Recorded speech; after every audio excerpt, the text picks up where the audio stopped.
नमस्कार। सुबह 10 बजे के समाचारों में आपका स्वागत है। मैं हूं दीप्ति शाही सिंह और सबसे पहले नजर डालते हैं 20 बड़ी खबरों पर।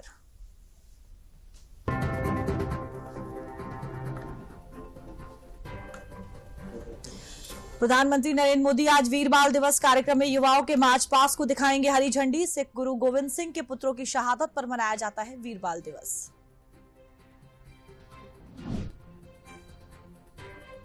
उत्तर प्रदेश में जारी होगी ग्रीन हाइड्रोजन पॉलिसी। मुख्यमंत्री योगी आदित्यनाथ ने कहा, ग्रीन हाइड्रोजन एक स्वच्छ ऊर्जा होने के कारण नेट जीरो के लक्ष्य को प्राप्त करने में सहायक है, प्रोत्साहन देगी सरकार।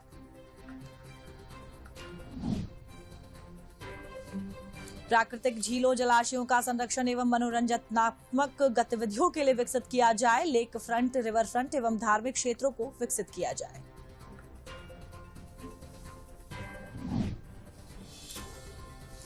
मुख्यमंत्री योगी आदित्यनाथ ने प्रदेश के भीतर बहुमंजिला इमारतों में लगने वाली लिफ्ट और एस्केलेटर की संरक्षा सुनिश्चित करने के लिए कानून बनाने के दिए निर्देश। कहा, प्रदेश भर में हर लिफ्ट एस्केलेटर का रजिस्ट्रेशन जरूरी होगा। मुख्यमंत्री योगी आदित्यनाथ ने शहरी नियोजन विभाग के साथ की बैठक। सीएम योगी ने कहा, धार्मिक नगरों में प्रतिष्ठित मंदिरों के आसपास न बने बहुमंजिला भवन।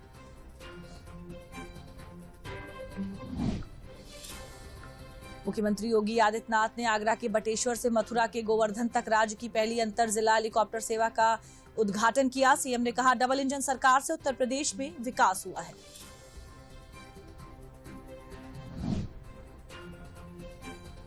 एफआई टावर के ध्वस्तीकरण पर हाईकोर्ट की रोक। कार्यवाहक मुख्य न्यायाधीश के निर्देश पर हुई सुनवाई। छुट्टी के दिन हाईकोर्ट की लखनऊ बेंच में स्पेशल अपील पर सुनवाई के बाद लगा स्टे।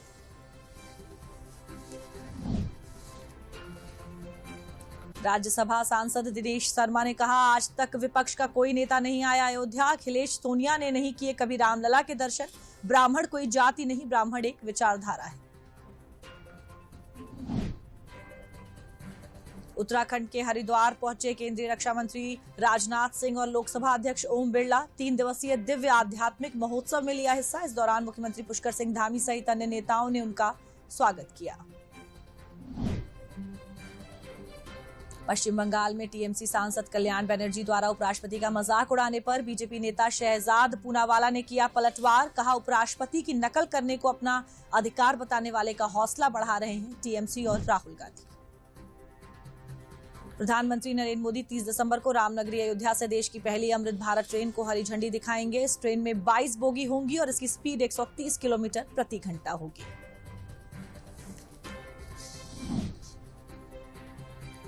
यूपी में कोरोना संक्रमण के मामलों में लगातार इजाफा हो रहा है। 24 घंटे में लखनऊ में 2, गोरखपुर में 3 और गौतम बुद्ध नगर में नए पॉजिटिव मरीज सामने आए हैं। इसी के साथ प्रदेश में कोरोना के एक्टिव केस की संख्या 15 तक पहुंच गई। नेपाल अयोध्या में राम मंदिर के उद्घाटन समारोह के लिए आभूषण, बर्तन, कपड़े और मिठाई सहित विशेष स्मृति चिन्ह भेजेगा। नेपाल और भारत जनकपुर और अयोध्या के बीच सिस्टर सिटी संबंध स्थापित करने के लिए काम कर रहे हैं। हजारों साल पहले समुद्र में डूब चुकी भगवान श्री कृष्ण की द्वारका नगरी के दर्शन अब आसान होने जा रहे हैं। गुजरात सरकार मूल द्वारका दर्शन के लिए अरब सागर में यात्री पनडुब्बी चलाने जा रही है। सबमरीन का वजन करीब 35 टन होगा। कोलकाता के ब्रिगेड परेड मैदान में 1 लाख लोगों ने एक साथ किया गीता का पाठ। 50,000 महिलाएं हुई शामिल। आयोजित गीता पाठ कार्यक्रम में देश विदेश के 300 से ज्यादा संत पहुंचे। भारत का पहला क्रैश रेसिस्टेंट ड्रोन बनेगा जॉननेट JF2। इंडियन आर्मी से कंपनी को मिला बड़ा ऑर्डर। जॉननेट JF2 की मदद से सेना बढ़ाएगी सीमा पर निगरानी।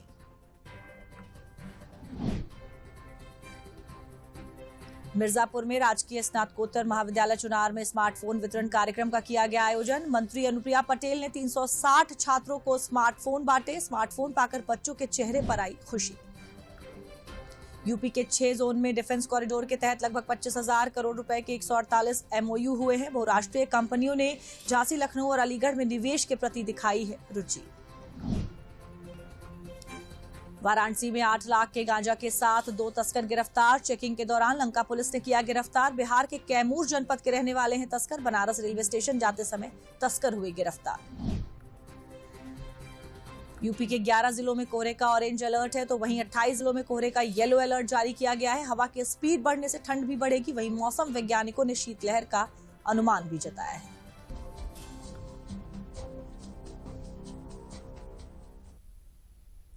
और अब समाचारों का रुख विस्तार से करते हैं। प्रधानमंत्री नरेंद्र मोदी आज नई दिल्ली के भारत मंडपम में वीर बाल दिवस कार्यक्रम में हिस्सा लेंगे। इस अवसर पर प्रधानमंत्री मोदी युवाओं के मार्च पास्ट को झंडी दिखाएंगे। वीर बाल दिवस श्री गुरु गोविंद सिंह के पुत्रों बाबा साहिबजादों और बाबा फतेह सिंह जी के शहादत दिवस के रूप में मनाया जाता है। पिछले साल जनवरी में श्री गुरु गोविंद सिंह जी के प्रकाश पर्व वाले दिन प्रधानमंत्री ने 26 दिसंबर को वीर बाल दिवस के रूप में मनाने की घोषणा की थी। सरकार नागरिकों को, विशेषकर छोटे बच्चों को साहिबजादों के अनुकरणीय साहस की कहानी को बताने और शिक्षित करने के लिए पूरे देश में कार्यक्रम आयोजित कर रही है। साहिबजादों के जीवन और बलिदान पर एक डिजिटल प्रदर्शनी देश भर के स्कूलों और बाल देखभाल संस्थानों में प्रदर्शित की जाएगी। वीर बाल दिवस पर आधारित एक प्रदर्शनी भी दिखाई जाएगी। माय भारत और माय गोव पोर्टल पर विभिन्न प्रतियोगिताएं और प्रश्नोत्तरी का आयोजन भी किया जाएगा। राष्ट्रपति ने भारतीय न्याय संहिता, भारतीय नागरिक सुरक्षा संहिता और भारतीय साक्ष्य विधेयकों पर हस्ताक्षर कर दिए हैं। इन तीनों कानूनों ने औपनिवेशिक दौर की आईपीसी, सीआरपीसी और भारतीय साक्ष्य कानून की जगह ले ली है। 1860 में बनी आईपीसी की जगह भारतीय न्याय संहिता, 1869 में बनी सीआरपीसी की जगह भारतीय नागरिक सुरक्षा संहिता और 1872 के इंडियन एविडेंस एक्ट की जगह भारतीय साक्ष्य संहिता ने ले ली है। इन विधेयकों को संसद के शीतकालीन सत्र के दौरान लोकसभा ने 20 दिसंबर को और राज्यसभा ने 21 दिसंबर को पारित किया था। इन कानूनों की जगह सरकार की मंशा सजा की बजाय न्याय और सुधार पर अधिक ध्यान सुनिश्चित करने की है।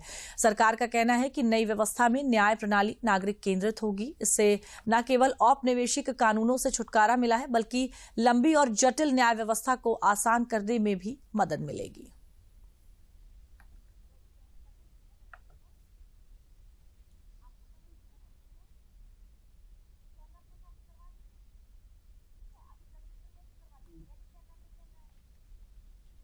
अगले 25 वर्षों के अमृतकाल के दौरान देश ने एक गौरवशाली और आत्मनिर्भर भारत बनाने का संकल्प लिया है। सरकार की भूमिका लोगों के प्रयासों में सक्षमकर्ता बनकर उनके सहयोग को पूरा करने में उनकी सहायता करने की है। और इसी कड़ी में पूर्व प्रधानमंत्री और भारत रत्न अटल बिहारी वाजपेयी की जयंती के मौके पर देश भर में सुशासन दिवस को लेकर कई कार्यक्रमों का आयोजन किया गया। पूर्व प्रधानमंत्री और भारत रत्न अटल बिहारी वाजपेयी जी की 99वीं जयंती पर देश भर में उन्हें श्रद्धांजलि अर्पित की गई। देश भर में सुशासन दिवस को लेकर कई कार्यक्रमों का आयोजन किया गया और अटल बिहारी वाजपेयी द्वारा देश को दिए गए योगदान को याद किया गया। उत्तर प्रदेश के मुख्यमंत्री योगी आदित्यनाथ ने पूर्व प्रधानमंत्री अटल बिहारी वाजपेयी को पुष्पांजलि अर्पित की। योगी आदित्यनाथ ने अटल जी के पैतृक गांव बटेश्वर में उनकी प्रतिमा का अनावरण किया। वहीं जयपुर में राजस्थान के मुख्यमंत्री भजनलाल शर्मा और उप मुख्यमंत्री दिया कुमारी ने पूर्व प्रधानमंत्री और भारत रत्न अटल बिहारी वाजपेयी की जयंती पर उन्हें श्रद्धा सुमन अर्पित किए। गोवा के मुख्यमंत्री प्रमोद सावंत पणजी में सुशासन दिवस कार्यक्रम में शामिल हुए और अटल जी को श्रद्धांजलि दी।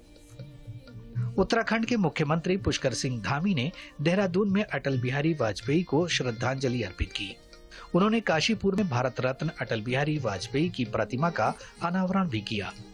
उधर गुजरात के मुख्यमंत्री भूपेंद्र पटेल गांधीनगर में सुशासन दिवस समारोह में शामिल हुए।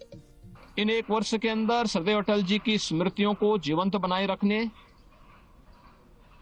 उनके जीवन के हर एक उस पक्ष को जिसने समाज और राष्ट्र को एक नई दिशा दी है,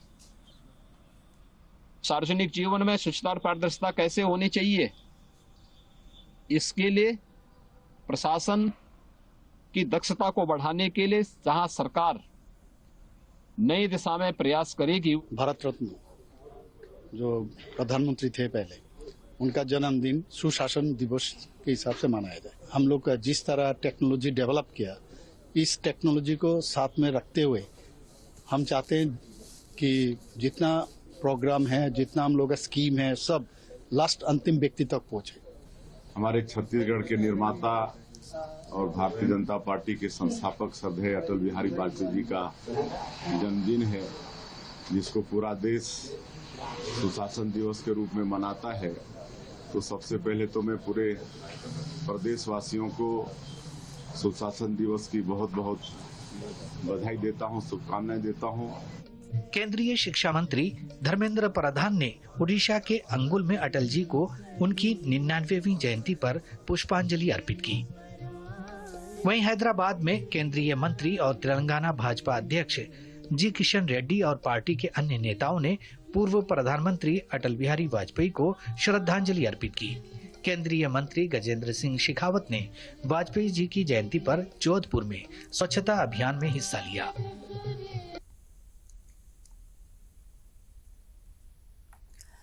मथुरा के गोवर्धन में भारत की पहली हेलीकॉप्टर धार्मिक यात्रा का शुभारंभ प्रदेश के पर्यटन एवं संस्कृति मंत्री जयवीर सिंह ने किया।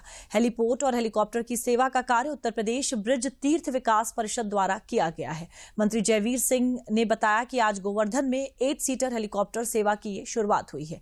ये हेलीकॉप्टर गोवर्धन, मथुरा, वृंदावन, आगरा के बीच चलेगा और फिर भगवान श्री कृष्ण के इस पवित्र स्थल को चित्रकूट, अयोध्या, काशी और 4 धाम की यात्रा से जोड़ा जाएगा। बटेश्वर से पूर्व प्रधानमंत्री भारत रत्न श्री अटल बिहारी वाजपेयी की जयंती पर हवाई यात्रा का शुभारंभ मुख्यमंत्री योगी आदित्यनाथ द्वारा किया गया है। गोवर्धन हेलीपोर्ट से अब श्रद्धालु हेलीकॉप्टर से गिरिराज जी की परिक्रमा कर सकेंगे। 8 सीटर हेलीकॉप्टर की आज लॉन्चिंग हुई है। ये हेलीकॉप्टर ब्रज तीर्थ के अंतर्गत गोवर्धन महाराज की परिक्रमा कराएगा, वृंदावन, मथुरा के जो भी धार्मिक स्थल है उनकी यात्रा कराएगा, आगरा भी ले जाएगा और बटेश्वर तक। फिलहाल ये बटेश्वर, आगरा और वृंदावन का, मथुरा का, गोवर्धन का और खास रूप से गोवर्धन परिक्रमा, ये सब उपक्रम होंगे। इसके बाद इसका और विस्तार देने की योजना है।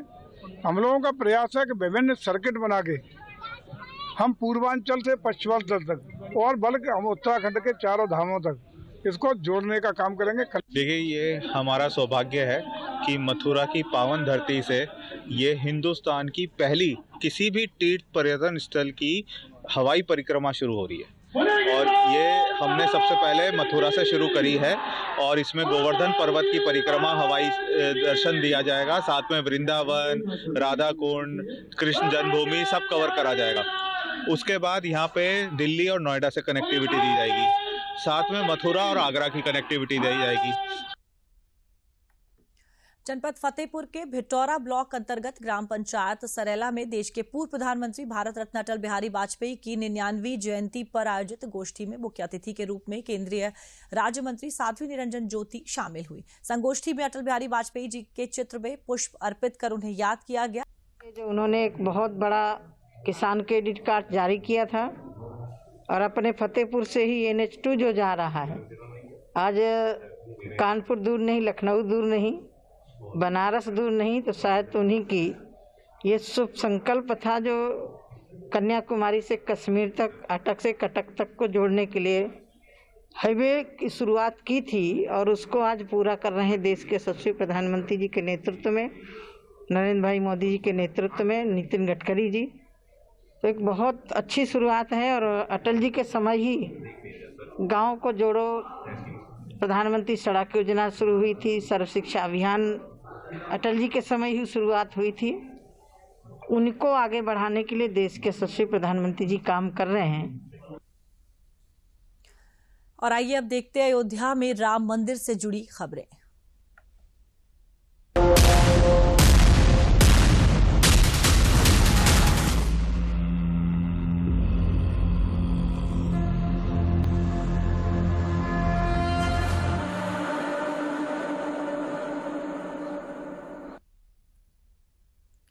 पौराणिक और आध्यात्मिक अयोध्या का विवादों से भी नाता रहा है। वर्षों चले इस संघर्ष को यहाँ के पत्रकारों ने भी अपनी आंखों से देखा था। आज बदलती अयोध्या में क्या है उनके विचार, आइए देखते हैं अतीत के झरोखे से। मेरी झोपड़ी के भाग आज खुल जाएंगे, राम आएंगे। वक्त के जो समाचार पत्रों के पत्रकार थे, उन्होंने अपनी पूरी लगन और मेहनत के साथ इस विवाद को सुर्खियों में रखा। बात करने के लिए बहुत बहुत धन्यवाद कृष्णलाल जी। किस तरीके से वातावरण था उस वक्त? अयोध्या में उस समय श्री राम जन्मभूमि मुक्ति यज्ञ समिति नाम की एक संस्था हिंदुओं की ओर से सक्रिय हुई, जिसके उस समय तत्कालीन अध्यक्ष थे महंत नृत्य गोपाल दास। जन्मभूमि स्थान पर ताला लगा हुआ था और उस ताले को खोलने के लिए एक आंदोलन शुरू हुआ। आज जो राम की पैड़ी है, जो जहाँ पर जल प्रवाहित हो रहा है, उस समय वो समतल स्थान था और वहाँ पर एक बड़ी पब्लिक मीटिंग हुई। सारे मीडिया के लोग आए, सारी जनता आई और इतनी जनता आई कि सारे मीडिया के लोग ये समझ नहीं पा रहे थे उस संख्या का लिखा क्या जाए।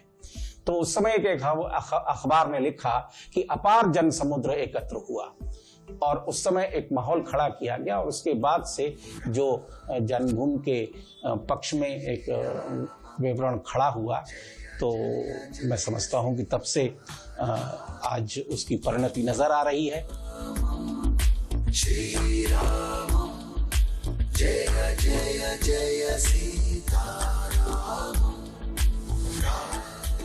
योगी सरकार की जब ये मंशा उनकी बनी, तभी अयोध्या को इन्होंने पहले तो इसका नाम बदला।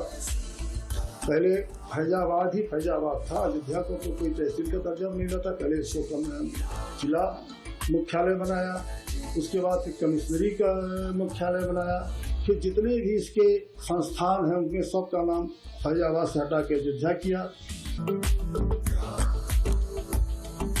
आंदोलन की जब शुरुआत हुई तो इसकी नींव रखा था गोरक्ष पीठाधीश्वर महंत अवैधनाथ जी, जो उत्तर प्रदेश के मुख्यमंत्री योगी आदित्यनाथ जी के गुरु थे।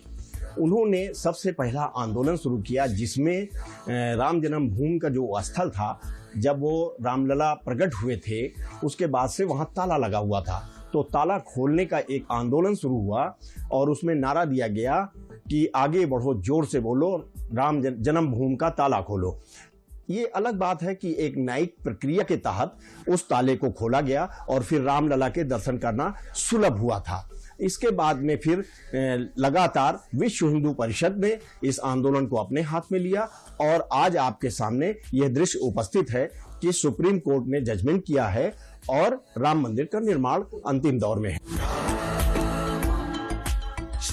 भविष्य राममय होगा, राम के आदर्शों पर होगा, राम के पथ पर लोग चलेंगे, ऐसी अपेक्षा के साथ आशुतोष शुक्ला, वीडियो न्यूज अयोध्या। और 22 जनवरी की प्राण प्रतिष्ठा की तारीख से पहले अयोध्या हर पल हर दिन बदल रही है। राम की पैड़ी का नजारा आप देखकर बता नहीं सकते कि ये वही अयोध्या है जो पहले कभी विकास से कोसों दूर थी, पर आज अयोध्या पूरे उत्तर प्रदेश का सबसे सुंदर शहर बनता जा रहा है। मेरी झोपड़ी के भाग आज खुल जाएंगे, राम आएंगे। मेरी झोपड़ी के भाग। बदलती हुई अयोध्या के राम की पैड़ी पर आप पीछे का नजारा देख सकते हैं कि किस तरीके से अयोध्या बदली है। हर एक घाट बदल रहा है। इसकी सुंदरता से आप आकलन कर सकते हैं कि शाम का समय है, लेकिन इसका नज़ारा आप देख सकते हैं कि म्यूजिक जो फाउंटेन है वो चल रहे हैं, सरयू नदी बगल में कल कल करके बह रही है और जो मंदिर है पीछे उस पर इस तरीके से लाइटिंग की गई है कि उसका नज़ारा देखते ही बनता है ये बदली हुई अयोध्या है। ये 22 जनवरी का इंतजार कर रही है अयोध्या। और अब अयोध्या की पहचान सिर्फ धार्मिक शहर के रूप में नहीं, सिर्फ आध्यात्मिक शहर के रूप में नहीं, अयोध्या की जो पहचान है अंतरराष्ट्रीय वैदिक सिटी के रूप में, अंतरराष्ट्रीय वैदिक शहर के रूप में धीरे धीरे होती जा रही है। और ये जो नज़ारे हैं ये अपने आप में बताते हैं कि हिंदुस्तान जो बदल रहा है, हिंदुस्तान के जो बड़े बड़े शहर है, खासतौर से उत्तर प्रदेश के जो धार्मिक शहर है, हम चाहे काशी की बात करें, हम चाहे मथुरा की बात करें, अयोध्या की बात करें, ये शहर अपने आप में बदल रहे हैं। और शायद यही सबसे बड़ा बदलाव, और इस बदलाव के पीछे जहाँ एक तरफ धर्म है, आस्था है, तो ये अर्थव्यवस्था भी है, वहाँ टूरिज्म भी है। राम भक्त जब 22 जनवरी के बाद लाखों की संख्या में अयोध्या पहुंचेंगे तो आप समझ सकते हैं कि ये एक बड़ा व्यापारिक केंद्र भी बन जाएगा। और यही बदलाव हिंदुस्तान को 2047 का विकसित राष्ट्र, विकसित भारत की तरफ ले जाएगा। अपने सहयोगी राम बाजपेयी के साथ संतोष चौधरी, अयोध्या। और आइए देखते हैं काशी तमिल संगमम से जुड़ी खबरें।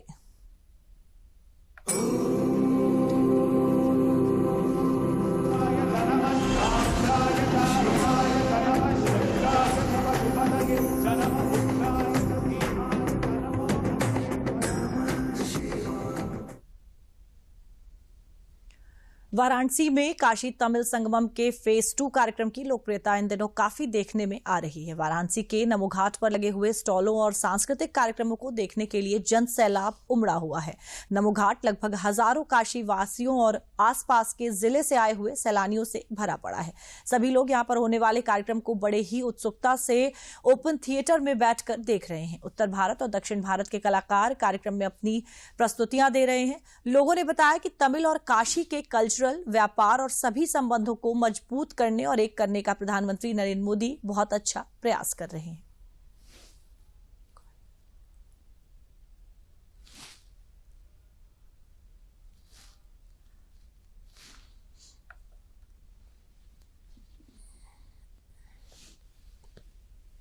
जो काशी तमिल संगमम है, ये बहुत ही अच्छे रूप में इसको मोदी जी आगे लाने की कोशिश किए हैं। तमिल जो साउथ के लोग थे, वो कहीं ना कहीं उनकी जो विचारधारा थी उसमें बदलाव हुआ है।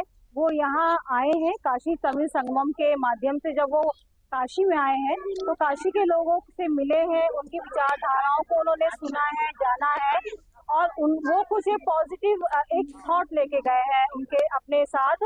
मुझे ये घाट बहुत पसंद है पर्सनली, और इस घाट को बनवाने वाले हमारे देश के प्रधानमंत्री नरेंद्र मोदी जी हैं। इन्होंने बहुत ही अच्छा कार्य किया है। इस घाट को बनवा करके काशी और तमिल को एक करने की कोशिश की है, जिससे हमारे देश में जो अलगाववाद की सीमा चल रही थी उसको कम किया जाए और देश में का विकास हो। यहाँ मुझे देख के इतना अच्छा लग रहा है कि हमारे प्रधानमंत्री नरेंद्र मोदी जी ने इतना अच्छा वहाँ का काशी तमिल का मतलब प्रोग्राम यहाँ पे मतलब एकजुटता को दिखाया गया है कि हम काशी में भी तमिल का पूरा देख सके कि कैसे वहाँ की वहाँ पर है रिवाज क्या चल रहे हैं।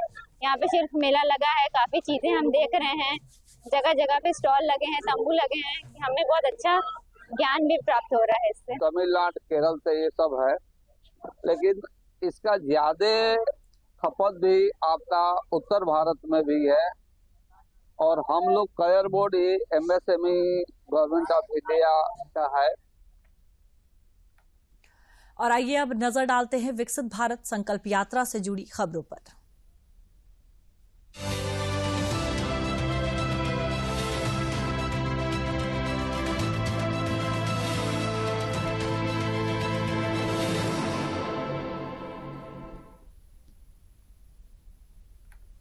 विकसित भारत संकल्प यात्रा कल महाराजगंज जनपद के नौतनवा ब्लॉक क्षेत्र स्थित बरगदवा गांव में पहुंची। इस दौरान केंद्रीय वित्त राज्य मंत्री पंकज चौधरी कार्यक्रम में मुख्य अतिथि एवं स्थानीय विधायक ऋषि त्रिपाठी विशिष्ट अतिथि के रूप में मौजूद रहे। कार्यक्रम के दौरान सरकार द्वारा चलाई जा रही विभिन्न जन कल्याणकारी योजनाओं की जानकारी LED प्रचार वाहन के माध्यम से देते हुए प्रधानमंत्री नरेंद्र मोदी के विकास के संकल्प को लोगों तक पहुंचाया गया। इस मौके पर सरकार की विभिन्न जन कल्याणकारी योजनाओं के लाभार्थियों को प्रमाण पत्र वितरित किया गया। कार्यक्रम को संबोधित करते हुए केंद्रीय वित्त राज्य मंत्री पंकज चौधरी ने कहा कि प्रधानमंत्री नरेंद्र मोदी का लक्ष्य है कि देश के हर व्यक्ति तक सरकार की योजनाओं का लाभ पहुंचे। वहीं योजनाओं के लाभार्थियों ने प्रधानमंत्री नरेंद्र मोदी का आभार जताते हुए कहा कि सरकार की योजनाओं से उनके जीवन में एक बड़ा बदलाव आया है। और समूह से पहले हम लोग का आर्थिक जीवन बहुत मतलब परेशानी से जूझ रहा था, और जब से हम लोग समूह में जुड़े और समूह चलाने लगे, उसमें हम लोगों को बहुत सा लाभ हुआ है। और फिर 15,000 रुपये हम लोगों का रिवॉल्विंग फंड आया है और 1,10,000 वाला CIF का भी आया है। सर, ऐसे हम लोग एक एक रुपये इकट्ठा करके अपना बचत भी करते हैं। PM किसान निधि का पैसा हमको मिलता है 6,000 सालाना, और उस पैसे से हम अपना खाद और बीज दोनों ले लेते हैं। सरकार का इसमें जो है ये योजना बहुत अच्छी योजना है किसानों के लिए, और हमारे जैसा बहुत लोग इसका लाभ लेते हैं। देखिए, प्रधानमंत्री जी का जो उद्देश्य है और उस उद्देश्य के नाते जो विकसित भारत संकल्प यात्रा की वैन हर गांव में जा रही है कि भारत सरकार जितनी भी योजना चलाई है उस योजना का अंतिम व्यक्ति तक उसका लाभ मिल जाए। बहुत से लोगों को मिल गया, लेकिन अभी बहुत से लोग वंचित हैं, और इस गाड़ी के माध्यम से उन सबको कहीं ना कहीं खोज कर उसके साथ जोड़ करके उनका फार्म भरवा के और अंतिम व्यक्ति तक उसका लाभ मिले। इसका मेन मकसद है कि जो योजना चली है केवल कागज पे ना चले, बल्कि अंतिम व्यक्ति तक वो पहुंच जाए। केंद्रीय सहकारिता एवं उत्तर पूर्वी क्षेत्र विकास राज्य मंत्री बीएल वर्मा ने बदायूं जिला अस्पताल में बनाए गए आईसीयू वार्ड का उद्घाटन किया। केंद्रीय मंत्री ने अस्पताल में डॉक्टर, मरीज और उनके तीमारदारों को केंद्र और राज्य सरकार की नीतियों और योजनाओं के बारे में विस्तार से बताया। उन्होंने कहा कि जिला अस्पताल में आईसीयू केयर यूनिट जल्द शुरू होने से गंभीर मरीजों का इलाज बदायूं में ही हो सकेगा। अब गंभीर मरीजों को इलाज के लिए अन्य जनपद में रेफर नहीं करना पड़ेगा। इसके साथ ही उन्होंने पार्टी कार्यालय में पहुंचकर विकसित भारत संकल्प यात्रा के तहत आयोजित कार्यक्रम में हिस्सा लिया। उन्होंने कहा कि पहले की सरकार में योजनाएं भ्रष्टाचार की भेंट चढ़ जाती थी, लेकिन अब मोदी सरकार की योजनाओं का लाभ गांव-गांव तक, हर पात्र व्यक्ति तक पहुंच रहा है। और पूर्व प्रधानमंत्री भारत रत्न अटल बिहारी वाजपेयी की जयंती पर आयोजित संगोष्ठी में भाजपा प्रदेश अध्यक्ष भूपेन्द्र चौधरी शामिल हुए। इस अवसर पर उन्नाव में भाजपा प्रदेश अध्यक्ष ने विकसित भारत संकल्प यात्रा प्रदर्शनी का शुभारंभ भी किया। कार्यक्रम में सरकारी योजना से लाभान्वित लोगों को एक साथ शपथ दिलाई गई। साथ ही भारत रत्न अटल बिहारी वाजपेयी को नमन किया गया। इस अवसर पर बीजेपी प्रदेश अध्यक्ष ने अटल बिहारी वाजपेयी की सरकार में हुए दूरदर्शी परियोजनाओं का बखान कर उनके व्यक्तित्व को जनता के बीच साझा किया। प्रदेश अध्यक्ष ने बीजेपी कार्यालय में संगठन पदाधिकारियों व मंडल अध्यक्षों के साथ बैठक कर 2024 में विजय सफर के महत्वपूर्ण टिप्स दिए। किसानों के अनुकूल प्रारंभ की ये योजनाएं गरीबों, युवाओं और महिलाओं और विशेष रूप से किसानों को सरकार का जो फोकस है उस फोकस को प्रतिबंधित करने का काम करती है। ये वो 4 स्तंभ है। कोविड के नए वेरिएंट से बढ़ते संभावित खतरों से सचेत रहने की जरूरत है। लखनऊ के बाल रोग विशेषज्ञ डॉक्टर आईपी सिंह ने कहा कि ठंड के मौसम और कोविड के संभावित चुनौतियों से निपटने के लिए लोगों को तैयार रहना होगा। उन्होंने कहा कि कोविड एप्रोप्रिएट बिहेवियर अपनाकर हमें रहना होगा। बच्चों को ज्यादा भीड़भाड़ वाले स्थानों पर ले जाने से भी बचना होगा। उन्होंने कहा कि 3 दिनों तक बुखार न उतरने की स्थिति में जांच करवाना जरूरी हो जाता है। ज़्यादातर एक्सपोजर में ऐसा देखा जाता है कि बच्चे पेरेंट्स के साथ रहते हैं, मोस्ट ऑफ द टाइम उतना उनका निकलना नहीं होता है, तो बाहर से घर में लाने का जो जरिया होता है मतलब इन्फेक्शन का, वो ज़्यादा पेरेंट्स की तरफ से कभी ऐसी अगर आपने मतलब कोविड एप्रोप्रिएट प्रोटोकॉल नहीं फॉलो किया तो आने की संभावना रहती है। तो अगर जब चीज़ें बढ़ रही हैं तो थोड़ा प्रिकॉशन ये लेने के बाहर निकलें तो थोड़ी सी उनके खान पान पे हाई प्रोटीन डाइट दें, थोड़े उनकी खान पान पे ध्यान दें। और बच्चों को ज़्यादातर भीड़ भाड़ वाले इलाके में, जैसे अभी आपका न्यू ईयर आ रहा है, ये आ रहा है, इसमें बच्चों को ज़्यादा बाहर थोड़ा सा भीड़ भाड़ वाले इलाके में ले जाने के लिए थोड़ा सा बचें। और समाचारों में मेरे साथ फिलहाल के लिए इतना ही। फटाफट अंदाज में खबरों के साथ दोपहर 12 बजे सुपर फास्ट 100 में आपसे फिर मुलाकात होगी। नमस्कार।